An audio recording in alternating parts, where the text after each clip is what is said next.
नमस्कार। मैं हूं संजय शर्मा। आप देख रहे हैं 4 PM न्यूज़ नेटवर्क।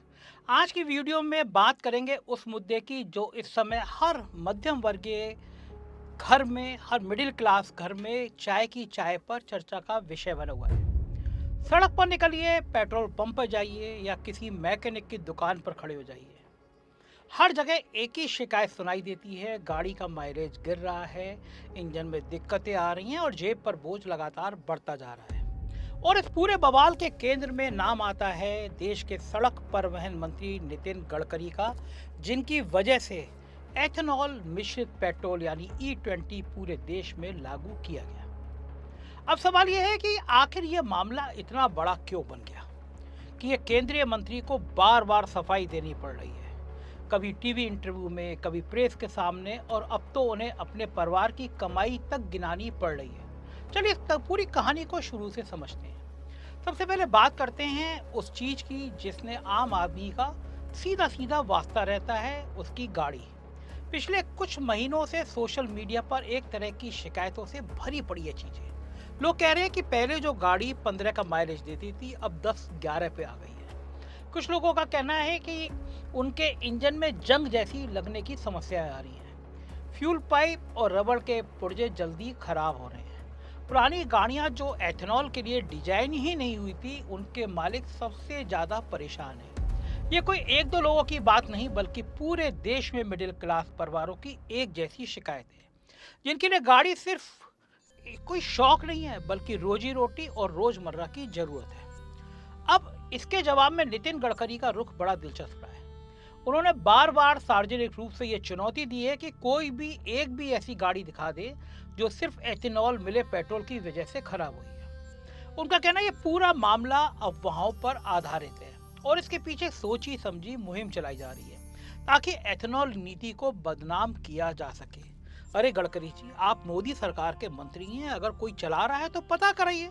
अब मोदी जी चलवा रहे तो मैं कह नहीं सकता। अब यह पहला सवाल खड़ा होता है, जब देश भर से लाखों लोग एक जैसी शिकायत कर रहे हैं तो क्या उसे सिर्फ अफवाह कहकर टाल देना काफी है? क्या सरकार का ये दायित्व नहीं बनता कि वो स्वतंत्र और पारदर्शी तरीके से जांच करवाए, जैसा मैं कह रहा हूँ, आंकड़े सामने रख के और लोगों को संतुष्ट करे?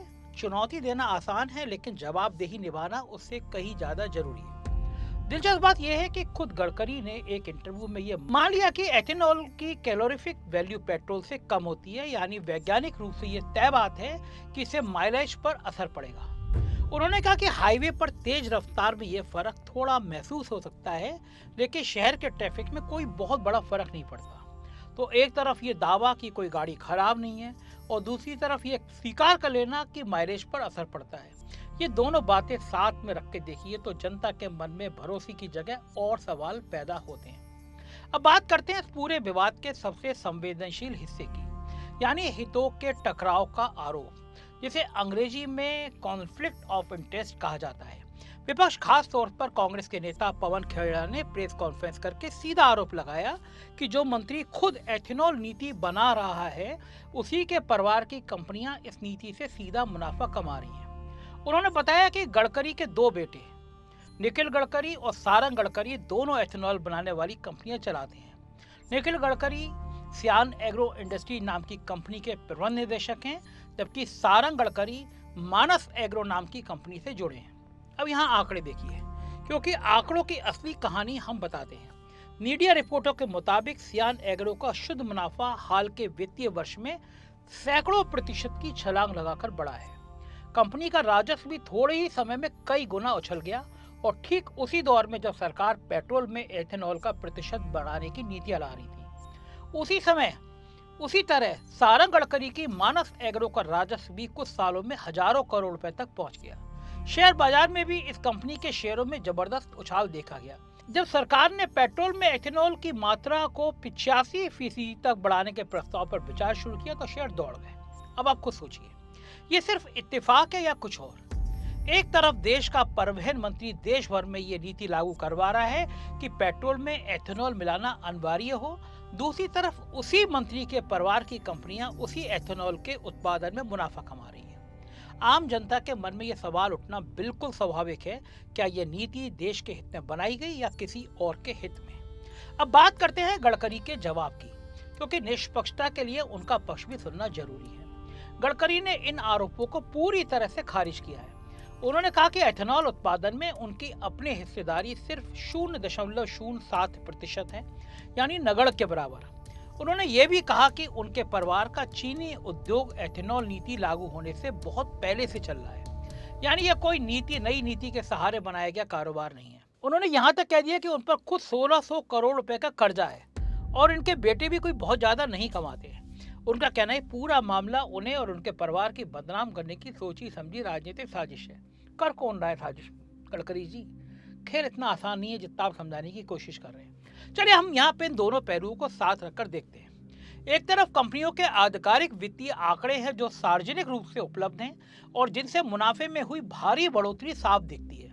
दूसरी तरफ मंत्री जी तर्क दे रहे हैं कि नीति से उन्हें व्यक्तिगत रूप से कोई फायदा नहीं होता क्योंकि उनकी सीधी हिस्सेदारी बहुत कम है। लेकिन यहाँ असली संवाद व्यक्तिगत हिस्सेदारी की नहीं, परिवार के हितों की है। जब बेटों की कंपनियां सीधे उसी सेक्टर में मुनाफा कमा रही हों जिसकी नीति पिता बना रहे हों, तो सिर्फ शेयर होल्डिंग का प्रतिशत दिखाकर मामले को खारिज करना जनता के लिए काफी नहीं है।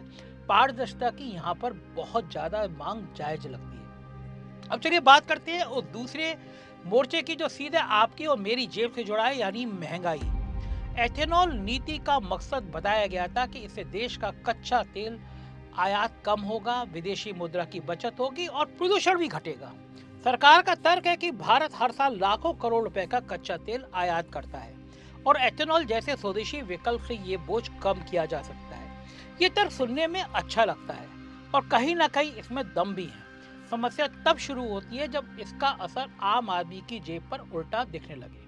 लोगों की शिकायत है कि माइलेज कम होने का सीधा मतलब है ज्यादा पेट्रोल खर्च करना, यानी हर महीने जेब से ज्यादा पैसा जाना। और अगर कोई शुद्ध पेट्रोल चाहे तो गडकरी जी खुद कह चुके हैं उसके लिए ज्यादा कीमतें चुकानी होंगी। यानी विकल्प यह है कि या तो सस्ता एथेनॉल मिश्रित पेट्रोल लीजिए जिससे माइलेज घटे और गाड़ी को लेकर चिंता बनी रहे, या फिर ज्यादा पैसे देकर शुद्ध पेट्रोल खरीदिए। दोनों ही सूरत में जेब पर बोझ पड़ता है, जिसे मिडिल क्लास परिवार की मासिक बजट पहले से ही महंगाई से जूझ रहा हो उसके लिए कोई राहत की बात नहीं है, बल्कि एक और बहुत बड़ा झटका है, बोझ है। और यहाँ पर सबसे बड़ी शिकायत आती है सरकार की चुप्पी और स्पष्टता की कमी को लेकर। जब इतने बड़े पैमाने पर लोग शिकायत कर रहे हों, जब गाड़ियों की कंपनियां और मैकेनिक तक इस बात की पुष्टि कर रहे हों कि पुराने इंजन एथेनॉल के लिए पूरी तरह अनुकूल नहीं है, तब सरकार की तरफ से कोई ठोस वैज्ञानिक और पारदर्शी रिपोर्ट सामने क्यों नहीं आ रही? कोई स्वतंत्र लैब टेस्ट, कोई विस्तृत डेटा, कोई ऐसा अध्ययन जिसमें बताया गया होगी कि किस तरह की गाड़ियों पर कितना असर पड़ता है और किन गाड़ियों के लिए एथेनॉल पूरी तरह सुरक्षित है, ये सब जनता के सामने खुलकर क्यों नहीं रखा गया? इसके बजाय जो जवाब मिलता है वो ज्यादातर बयानबाजी के स्तर पर रहता है। कभी चुनौती दी जाती है कि खराब गाड़ी दिखाओ, कभी कहा जाता है कि ये पेड कैंपेन है, कभी परिवार की आर्थिक स्थिति गिनाकर मामले को हल्का करने की कोशिश की जाती है। लेकिन आम जनता को जो चाहिए वो है भरोसा, और भरोसा बयानों से नहीं बल्कि पारदर्शी आंकड़ों और स्वतंत्र जांच से बनता है। जो सरकार खुद अपनी ही नीति पर उठ रहे सवालों का ठोस जवाब देने की बजाय आलोचकों को अफवाह फैलाने वाला या साजिश करता बताने लगे तो ये भरोसे को और कमजोर ही करता है।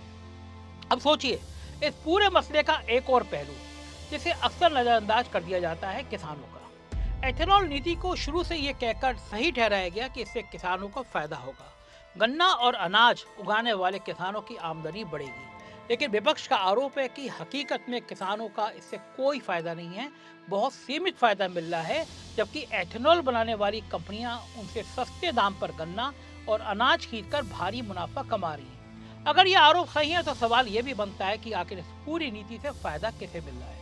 किसान को, आम उपभोक्ताओं को, या फिर उन चुनिंदा कंपनियों को जो इस सेक्टर में पहले से मौजूद थी और जिन्हें नीति ने रातों रात बूस्ट दे दिया? अब एक बार फिर से पीछे मुड़कर पूरी तस्वीर को जोड़कर देखते हैं।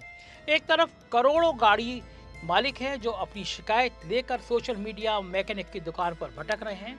दूसरी तरफ केंद्रीय मंत्री हैं जो हर शिकायत को अफवाह और साजिश बताकर खारिज कर रहे हैं। तीसरी तरफ विपक्ष है जो ठोस वित्तीय आंकड़ों के सहारे हितों के टकराव का आरोप लगा रहा है। और चौथी तरफ आम मिडिल क्लास परिवार है जो ना तो नीति की बारीकियां समझने की स्थिति में है और ना ही उसके पास इतना समय है कि वो इस रिपोर्ट को खंगाले, हर रिपोर्ट को चेक करे।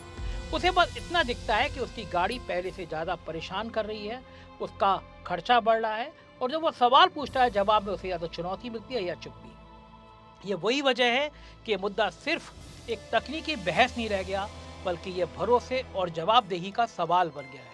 लोकतंत्र में जब कोई नीति सीधे सीधे आम आदमी की जेब और उसकी रोजमर्रा की जिंदगी को प्रभावित करती है, तो उस नीति को लेकर सरकार की जिम्मेदारी और बढ़ जाती है कि वो हर सवाल का पारदर्शी जवाब दे। सिर्फ ये कह देना कि आंकड़े झूठ है या ये कह देना कि विरोधी राजनीति साजिश कर रहे हैं समस्या का समाधान नहीं है। असली समाधान है कि स्वतंत्र जांच, सार्वजनिक आंकड़े और ऐसी नीति जिससे आम आदमी के हितों को, परिवार को या किसी कंपनी के ऊपर रखा जाए। ये भी समझना जरूरी है कि विज्ञान और नीति निर्माण में ये आम बात है कि किसी बदलाव के फायदे और नुकसान दोनों होते हैं। एथेनॉल मिश्रण से प्रदूषण घटाने और आयात बिल कम करने का तर्क पूरी तरह से गलत नहीं है। कई देशों में इस तरह का मॉडल काम कर रहा है, लेकिन किसी भी नीति को लागू करते समय सबसे जरूरी होता है कि नागरिकों का भरोसे में लेना, ये बताना कि किन गाड़ियों पर कितना असर पड़ेगा, पुराने वाहनों के लिए क्या विकल्प होंगे और क्या सच में कोई नुकसान हो रहा है या उसकी भरपाई कैसे होगी। ये सारी जानकारी साफ साफ रखी जानी चाहिए, ना कि सिर्फ चुनौतियां और बयानबाजी के सहारे मामले को दबाया जाना चाहिए। तो कुल मिलाकर स्थिति यह है कि जनता परेशान है, विपक्ष के पास ठोस आंकड़े हैं जो हितों के टकराव की तरफ इशारा करते हैं और मंत्री का जवाब ज्यादातर खंडन और जवाबों सवालों तक सीमित है। जब तक कोई स्वतंत्र, पारदर्शी और वैज्ञानिक जांच सामने नहीं आती, तब तक ये भरोसे का संकट बना रहेगा। और आखिर में ये भी याद रखना जरूरी है, ये सिर्फ एक राजनीतिक बहस नहीं है, बल्कि करोड़ों आम भारतीय परिवारों की जेब और भरोसे का सवाल है, जिन्हें रोज सुबह अपनी गाड़ी में पेट्रोल भरवाना है, चाहे नीति कोई भी। आपकी इस मुद्दे पर क्या राय है, कमेंट में जरूर बताइए। क्या ये सिर्फ अफवाह है या फिर वाकई में एक गंभीर हितों के टकराव का मामला है जिसकी निष्पक्ष जांच होनी चाहिए। वीडियो पसंद आई हो तो लाइक और शेयर करना ना भूलें और मुझे जवाब जरूर दीजिए। चैनल को सब्सक्राइब और ज्वाइन कर लीजिए। शुक्रिया। Thank you.